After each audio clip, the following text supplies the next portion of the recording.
Bonjour ma communauté, bonjour ma famille, quel plaisir de vous avoir nombreux autour de notre repas christocentrique, une dévotion quotidienne de notre vraie identité avec Christ.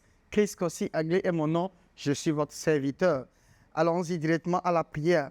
Abba Père, nous te disons merci. Merci pour nous avoir sauvés de la loi. Aujourd'hui, nous sommes sous la grâce, nous sommes en Christ et nous nous jouissons, Papa. Papa, merci. Manifeste-toi puissamment au-dedans de nous afin que nous puissions te connaître plus et pour que ces réalités puissent grandir en nous au nom précieux de Jésus.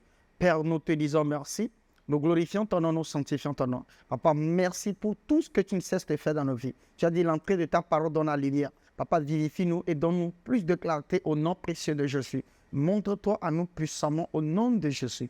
Père, nous te disons merci. Nous glorifions ton nom, nous sanctifions ton nom.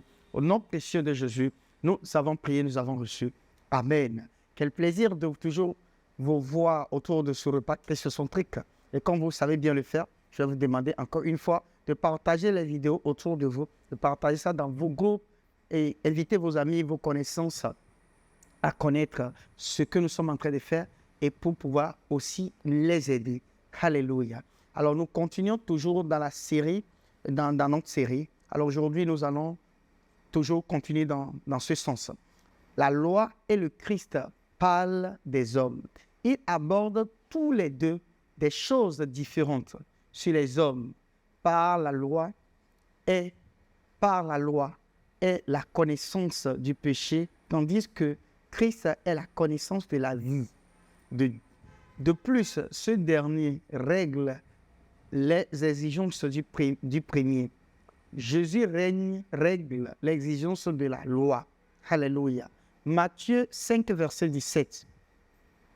Ne croyez pas que je sois venu pour abolir la loi ou les prophètes.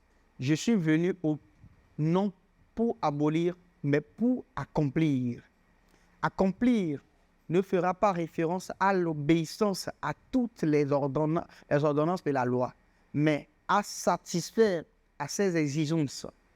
Paul explique dans le livre des Actes à son auditoire, Acte 13, verset 32. Puis, l'ayant rejeté, il leur suscita pour roi David, auquel il a rendu ce témoignage. J'ai trouvé David, fils de Esaü, homme selon mon cœur, qui accomplira toutes mes volontés. Alléluia. Verset 33. C'est de la postérité de David que Dieu, selon sa promesse, a suscité à Israël un sauveur qui est Jésus.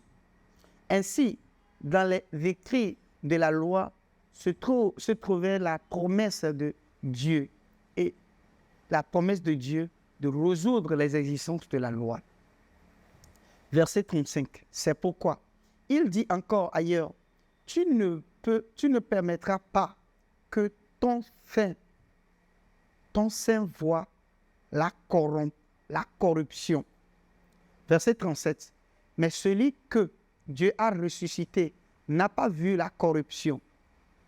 Sachez, 38, sachez donc, hommes, frères, que c'est par lui que le pardon des péchés vous est annoncé. Et que quiconque croit est justifié par lui de toutes les choses dont vous ne pouviez être justifié par la loi de Moïse. La loi de Moïse n'est pas une solution au problème du péché et la mort dans l'humanité. La foi en la résurrection de Jésus d'entre les morts est la base légale pour la justification des hommes de tout ce qui a été contre les hommes dans la loi. Paul a affirmé la même chose. Colossiens 2, verset 13.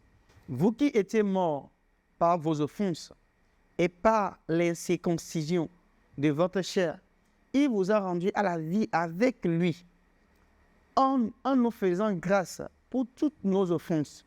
Verset 14. Il a effacé l'acte dont les ordonnances nous condamnaient et qui subsistait contre nous. Et il l'a détruit en le clouant à la croix. Verset 15.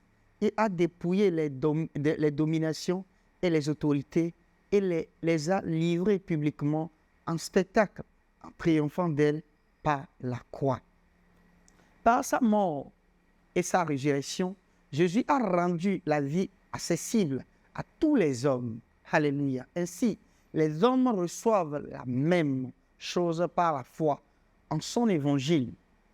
Les ordonnances contre les hommes étaient par Moïse, par la loi via l'instrument des anges. Principautés et pouvoirs, dans leur contexte, feront référence aux êtres angéliques.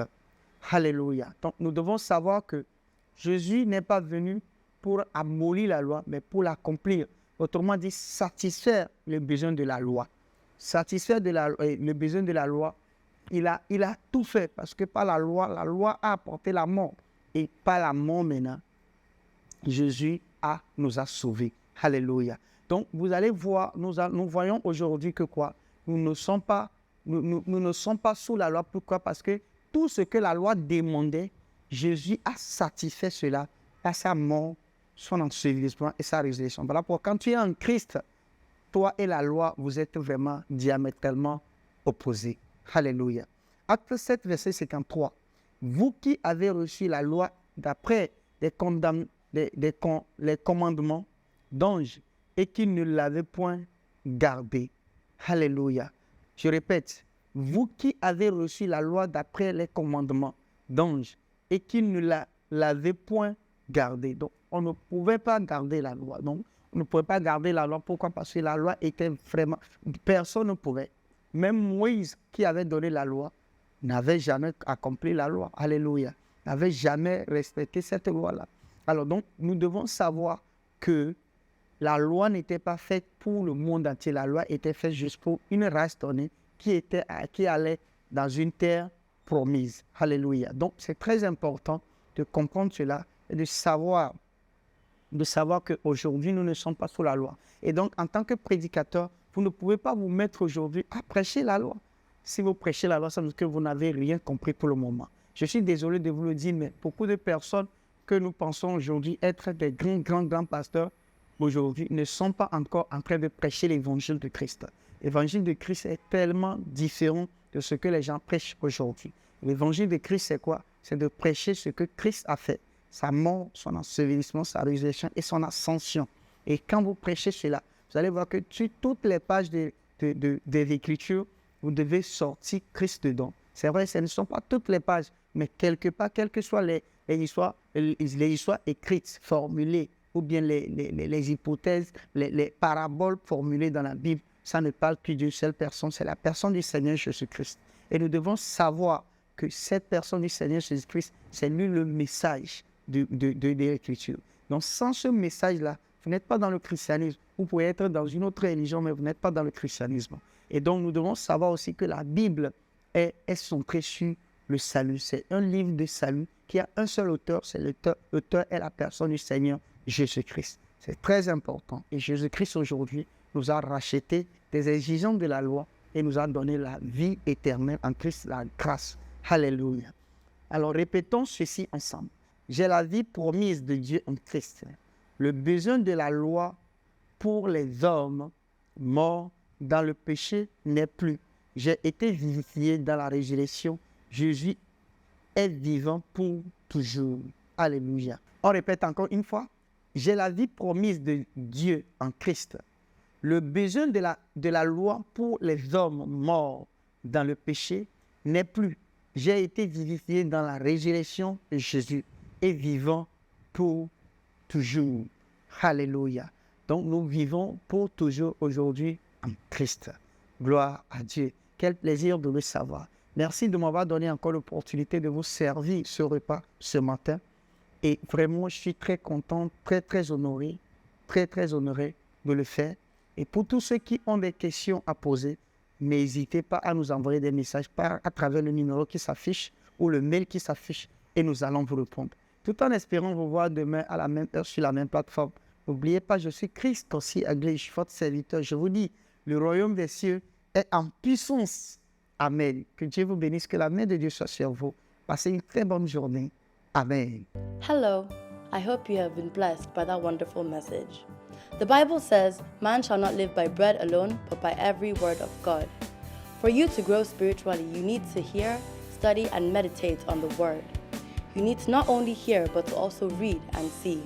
And that is why you need the Christocentric meal. To order this life-changing book and other titles, DVDs, and CDs by Dr. Abel Damina, call the number or email the address on the screen.